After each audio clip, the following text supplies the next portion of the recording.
1 જોઈએ છે એના કેટલાક આપણે જે દલીલો છે તે દલીલોને આપણે પ્રમાણભૂત રૂપનું સ્થાનાંકિત નિદર્શન જોવાનું લખવાનું છે જોઈએ સૂચના પરીક્ષામાં સૂચના મૂકવામાં આવે છે આ રીતે એ સૂચના વાંચવાની રહેશે અને એ સૂચના મુજબ જ તમારે અહીંયા ગણતરી કરવાની રહેશે કે દલીલનું કયું રૂપ મળે છે તે તમારે લખવાનું છે જોઈએ સૂચના નીચે આપેલી દલીલો અનુમાનના કયા નિયમ મુજબના પ્રમાણભૂત રૂપનું આ બધા પ્રમાણભૂત રૂપ જ છે બરાબર છે એ પ્રમાણભૂત રૂપનું સ્થાનાંકિત નિદર્શન છે તે લખવાનું છે આપણને કુલ 8 નિયમો આપવામાં આવ્યા છે અનુમાનના નિયમો તેમાંથી જ આ પ્રમાણભૂત રૂપનું આપણે સ્થાનાંકિત નિદર્શન લખવાનું છે તો શું આવશે કઈ રીતે આવશે એ આપણે જોઈએ તો આપણે જોઈશું એમાં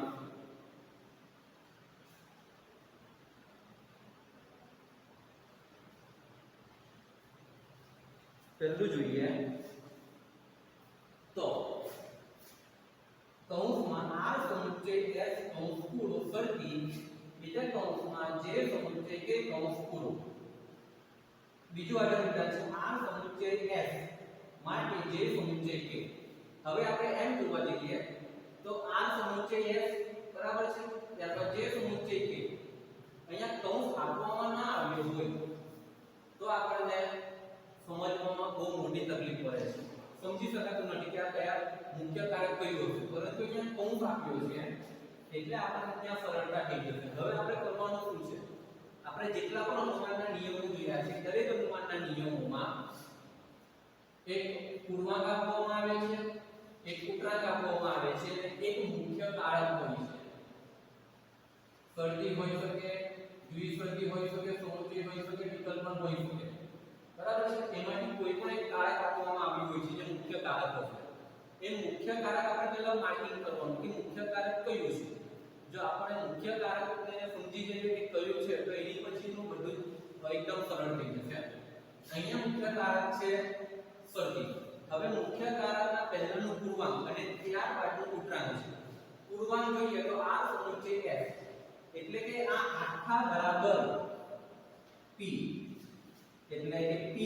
આ મુખ્ય કારકનું જે છે તે આવશે શરતી આ આખું એટલે કે q p શરતી q હવે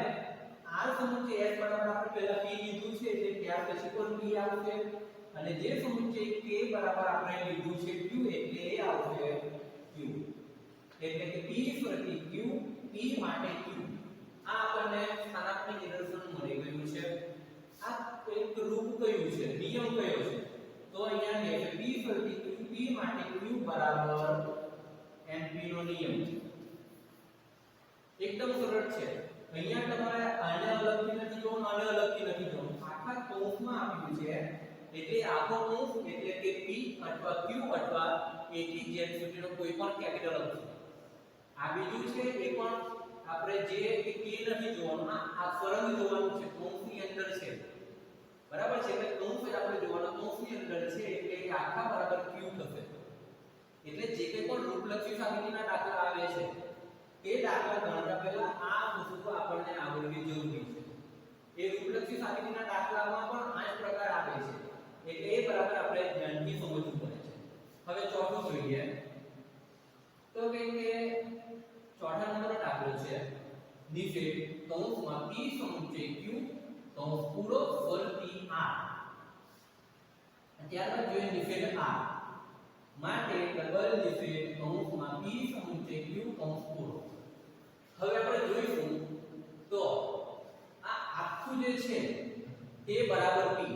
અને આ બરાબર q બરાબર છે આખું એટલે કે p આ એટલે કે q ફરતી મુખ્ય કારક છે એટલે આપણે પહેલા અહીંયા મુખ્ય કારક લખી લઈએ અહીંયા મુખ્ય કારક માત્ર શરતી છે નિષેધ નથી જો નિષેધ હટે તો આ આખાને અહીં સુધી કૌંસમાં કરેલું હોઈ શકે અથવા આ આખાને કૌંસમાં કરેલું હોય પરંતુ નિષેધ માત્ર ને માત્ર કૌંસમાં p સમુચ્ચય q ને જ લાગુ પડે છે બરાબર છે એટલે આ p સમુચ્ચય નિષેધ કૌંસમાં p સમુચ્ચય q બરાબર p શરતી r બરાબર q હવે બીજું અડાન વિધાન છે નિષેધ r હવે p p ફરીથી q આપ્યું છે આ q નું અહીંયા આગળ નિફેડ થાય છે નિફેડ r આપણે લખીએ છીએ બરાબર છે માટે ડબલ નિફેડ p સમુચ્ચય q કૌંસ પૂરો એટલે કે ડબલ નિફેડ p હવે આપણે p ફરીથી q નિફેડ p માટે અહીંયા નિફેડ છે નિફેડ p ફરીથી q નિફેડ q માટે ડબલ નિફેડ p આ કયો નિયમ લાગુ પડશે તો આ નિયમ લાગુ પડે છે np નો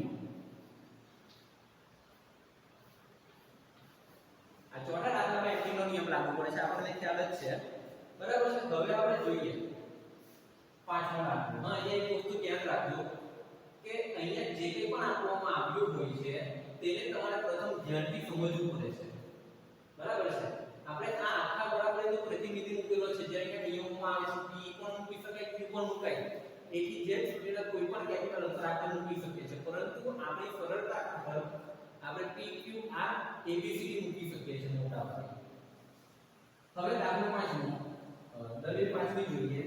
એનું આપણે પ્રમાણભૂત રૂપનું સ્થાનાપન્ન નિદર્શન કર્યું છે કે આપણે લખવાનું રહેશે નિફેડ કૌંસમાં x સમુચ્ચય કે કૌંસ પૂરો માટે નિફેડ કૌંસમાં x સમુચ્ચય કે કૌંસ પૂરો વિકલ્પન કૌંસમાં જે સમુચ્ચય કે કૌંસ પૂરો હવે આપણે અહીંયા જોઈએ તો આપણને માત્ર પહેલું જે આધારિતન આપ્યું છે માત્ર એક જ આપ્યું છે એની સાથે કોઈ પૂર્ણાંક નથી એની સાથે કોઈ વિકરાંક નથી બરાબર છે ત્યારબાદ આપણે ખુલ્લી રીતે જોઈએ છે તો એમાં આપ્યું છે જે આધારિતન હતું તે અહીંયા આપ્યું છે અને વિકલ્પન કરીને જે સમુચ્ચય કે આપ્યું છે હવે આપણે જોવા જઈશું તો શરતીના અનુમાનના નિયમો કેટલા છે એટલે કે શરતીવાળા નિયમો કેટલા છે વિકલ્પનવાળા કેટલા છે સમુચ્ચયવાળા કેટલા છે એ આપણને ખ્યાલ હોવો જોઈએ તો વિકલ્પનવાળા નિયમ લાગુ પડે છે બરાબર છે તો વિકલ્પન કેમ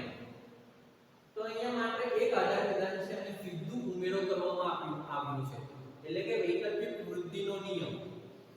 જોઈએ નિફેડ p માટે નિફેડ p વિકલ્પન q આ કોઈ રકમ અહીંયા આપવામાં આવી નથી પરંતુ વિકલ્પન એટલે કે વિકલ્પ વૃદ્ધિના નિયમનો ઉપયોગ કરીને અહીંયા એક રકમ ઉમેરી દેવામાં આવી છે એટલે કે q બને છે બરાબર છે એટલે કે p માટે p સમુચ્ચય વિકલ્પન q p નિફેડ p વિકલ્પન q બરાબર છે આ આવશે વૈકલ્પિક વૃદ્ધિનો નિયમ p માટે p વિકલ્પન q બરાબર છે આ એનો નિયમ છે અને એ છે વૈકલ્પિક વૃદ્ધિનો નિયમ જેને આપણે કહીએ છીએ એડ નો નિયમ એડિશન એડ નો નિયમ બરાબર છે આ વિકલ્પન છે આ એનું રૂપ p માટે p વિકલ્પન q એટલે આપણને રૂપ ખ્યાલ આવવા જોઈએ તો આપણને દાખલો પણ સમજમાં આવી જશે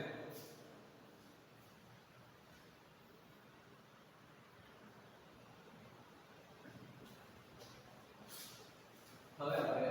દલીલ નંબર 6 જોઈએ 6 9 અને 10 આપણે જોઈશું જોઈએ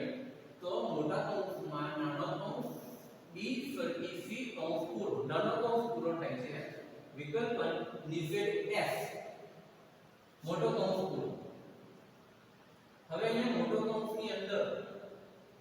એક પૂર્ણાંક એક ઉતરાંક આવે છે અને એક મુખ્ય કારક છે બરાબર છે ત્યારબાદ મોટો કૌંસ પૂરો થાય છે પછી આવે છે સમુચ્ચય નિફેડ કૌંસમાં k વિકલ્પન c તો હવે આ એક આખું વિધાન બની જાય છે એટલે કે આને પૂર્ણાંક વગર મુખ્ય કારક સમુચ્ચય છે એટલે સમુચ્ચય પહેલાનો પૂર્ણાંક થાય છે ત્યાર પછીનું આજે આપ્યું છે કે ઉતરાંક થાય છે એટલે આના બરાબર આપણે લઈએ છીએ p આના બરાબર આપણે લઈએ છીએ q બરાબર માટે નિફેડ કૌંસમાં k વિકલ્પન c તો શું બનશે p સમુચ્ચય q p સમુચ્ચય q માટે q બરાબર છે આપણને આપ્યું છે આ આખા બરાબર p લીધું છે કારણ કે આ મોટા કૌંસ આવી જાય છે અને ત્યાર પછી સમુચ્ચય આવે છે એની બહાર ઉતરાંક તરીકે નિફેડ કૌંસમાં k વિકલ્પન c આવે છે એટલે મોટા મુખ્ય કારકથી આ વિધાન અલગ કરે છે, બરાબર છે. ને આવે છે ફરી વિધાન તરીકે અહીંયા તો p સમુચ્ચય q માટે q, અથવા એમ પણ કહી શકીએ p સમુચ્ચય q માટે p. આ સિમ્પ્લિફિકેશનનો નિયમ છે જેને આપણે ટૂંકમાં કહીએ છીએ સિમ. આટલી વસ્તુ તમારે ધ્યાનમાં રાખવાની રહેશે. હવે નોર્મલ ઉપર જોઈ લઈએ. કૌંસમાં d સમુચ્ચય વિકલ્પન કૌંસ પૂરો સરખી, કૌંસમાં r વિકલ્પન s કૌંસ પૂરો. બીજું આર્ગ્યુમેન્ટ જોઈએ. કૌંસમાં p સરખી q કૌંસ પૂરો સરખી, કૌંસમાં w સરખી q કૌંસ પૂરો. ત્રીજું આર્ગ્યુમેન્ટ જોઈએ. કૌંસમાં p સમુચ્ચય w કૌંસ પૂરો વિકલ્પન કૌંસમાં p સરખી q કૌંસ પૂરો માટે ફરી વિધાન આવે છે કૌંસમાં r વિકલ્પન s વિકલ્પન કૌંસમાં w સરખી q કૌંસ પૂરો. હવે આપણે અહીંયા જોઈએ છે તો એક એને ત્રણ આધાર વિધાન અને એક ફરી વિધાન આપવામાં આવ્યું છે. આ પહેલું એક બાબત જોઈએ. બીજી બાબત જોઈએ કે આના પહેલા બે આધાર વિધાન જે છે તે ફરતી આવે છે મુખ્ય કારકમાં, એના બીજા આધાર વિધાનમાં વિકલ્પન આવે છે અને જે ફરી વિધાન છે તેમાં પણ વિકલ્પન આવે છે. એટલે આ નિયમ થશે ds નો નિયમ, બરાબર છે. એ ds નો નિયમ થશે અને આપણે એમાં આગળ જોઈએ તો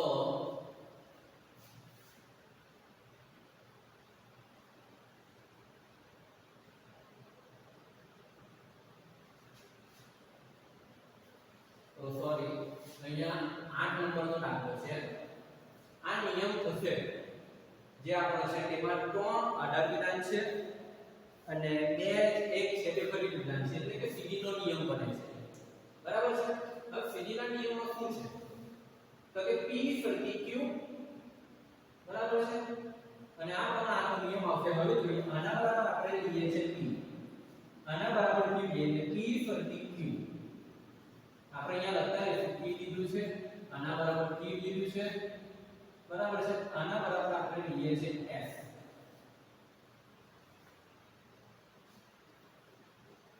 r સરખી આના બરાબર લીધું છે s, એટલે કે p સરખી q r સરખી s. આટલું પૂરું થઈ ગયું. હવે ત્રીજું આધાર વિધાન છે. તો ત્રીજું આધાર વિધાન જોઈએ તો p સમુચ્ચય w છે એ તો અહીંયા આપ્યું છે, એટલે એ વેક્ટર ઓફ શું છે તો p વિકલ્પન અહીંયા આપ્યું છે p સરખી q. તો p સરખી q ક્યાં છે તો કે અહીંયા છે, બીજા નંબરના આધાર વિધાનમાં પૂરવાનું છે. એટલે એના બરાબર આપણે શું લીધું છે તો કે છે r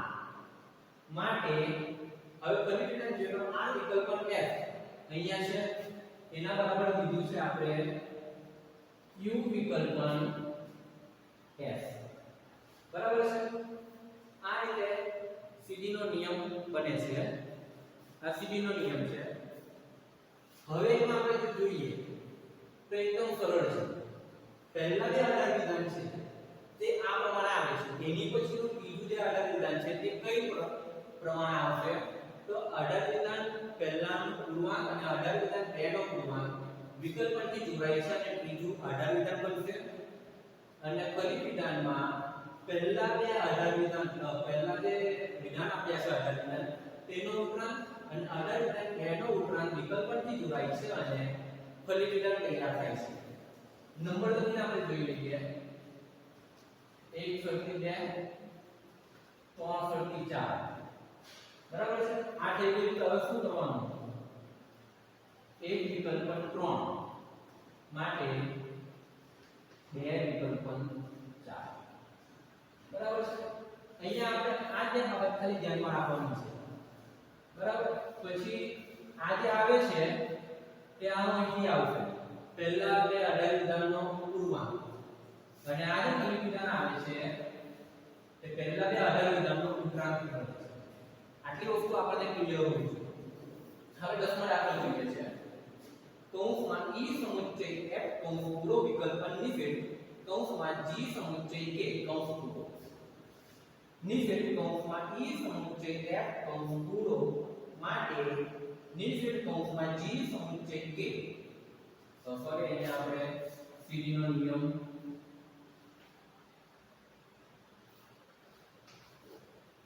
આવે છે એ લખી દીધું છે બરાબર છે હવે અહીંયા જોઈએ આના બરાબર આપણે લઈ લઈએ p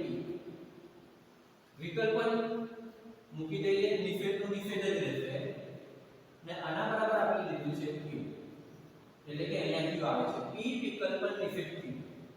ત્યારબાદ જોઈએ નિષેધ આ જે છે તે અહીંયા જ આપ્યું છે પરંતુ અહીંયા જે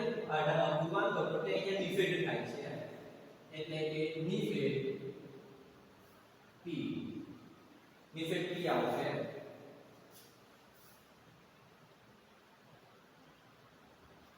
p માટે નિષેધ q બરાબર છે એટલે હવે આ જોઈએ p વિકલ્પન q અહીંયા q માટે ઓલરેડી પહેલેથી નિષેધ આપવામાં આવે છે એટલે આપણે એને નિષેધ q ફરજ જ કરવાનું રહેશે જેમ આપણે p વિકલ્પન q કરીએ છીએ તે રીતે અહીંયા નિષેધ q આની સાથે જોડાય છે p વિકલ્પન નિષેધ q નિષેધ p માટે નિષેધ q તો આ નિયમ થશે ds નો નિયમ અહીંયા આ રીતે પણ આવશે p વિકલ્પન નિષેધ q ડબલ નિષેધ q માટે p બરાબર છે આ રીતે પણ આવી શકે છે આ એનો નિયમ છે ds નો નિયમ છે